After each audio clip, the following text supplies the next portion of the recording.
কল্পনা করুন, আপনার ব্যাংকে লাখ লাখ টাকা আছে, কিন্তু বাজারে গিয়ে দেখলেন 1 কেজি চালের দাম কয়েক হাজার টাকা।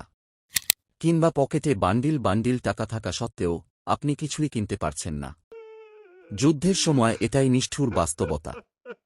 আজ আমরা আলোচনা করব কেন চরম সংকটের সময় নগদ টাকার চেয়ে অ্যাসেট বা সম্পদ অনেক বেশি মূল্যবান হয়ে ওঠে এবং আপনার সঞ্চয়কে কিভাবে সুরক্ষিত রাখবেন।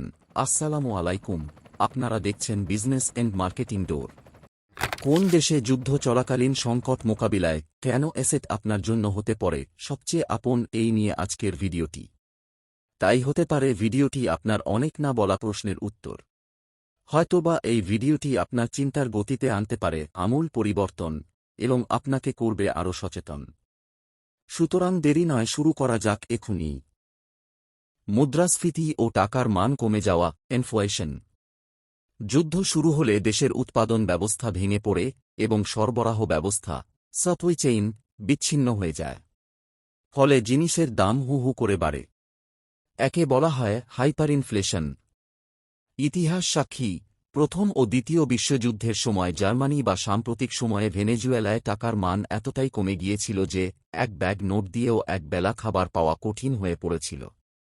অর্থাৎ আপনার জমানো নগদ টাকা তখন স্রেফ কাগজের টুকরোয় পরিণত হতে পারে। কেন সম্পদ, অ্যাসেটস, বেশি কার্যকর? যুদ্ধের সময় কেন সম্পদ এগিয়ে থাকে? এর 3টি প্রধান কারণ। স্বকীয় মূল্য, ইন্ট্রিনসিক ভ্যালু, সোনা, জমি বা নিত্যপণ্যের নিজস্ব মূল্য থাকে। টাকার মান কমলেও এগুলোর চাহিদা কখনো শেষ হয় না। বিনিময় মাধ্যম, বার্টার সিস্টেম। চরম সংকটে যখন কারেন্সি ফেল করে, তখন মানুষ জিনিসের বদলে জিনিস বিনিময় করে। আপনার কাছে যদি সোনা বা প্রয়োজনীয় পণ্য থাকে, তবে আপনি খাবার বা ওষুধ সংগ্রহ করতে পারবেন। পুনরুদ্ধার, রিকভারি।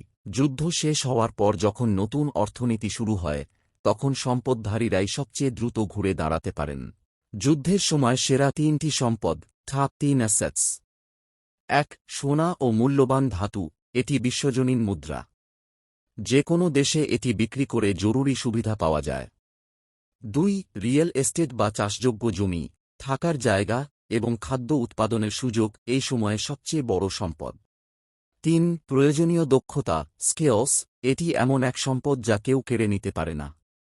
ডাক্তার, ইঞ্জিনিয়ার বা টেকনিক্যাল কাজ জানা মানুষের চাহিদা যুদ্ধের সময়ও থাকে। সবশেষে মনে রাখবেন, সঞ্চয় মানে শুধু টাকা জমানো নয়, বরং সঠিক জায়গায় বিনিয়োগ করা। যুদ্ধের মতো পরিস্থিতি কারোরই কাম্য নয়, তবে সচেতন মানুষ সবসময় ভবিষ্যতের কথা মাথায় রেখে নিজের পোর্টফোলিও সাজান। আপনার কাছে কোন সম্পত্তি সবচেয়ে নিরাপদ মনে হয়? কমেন্টে আমাদের জানান। ভিডিওটি ভালো লাগলে চ্যানেলটি সাবস্ক্রাইব করতে পারেন। বিজনেস আইডিয়া সম্পর্কে ভিডিও পেতে চ্যানেলটি হতে পারে আপনার জন্য গুরুত্বপূর্ণ।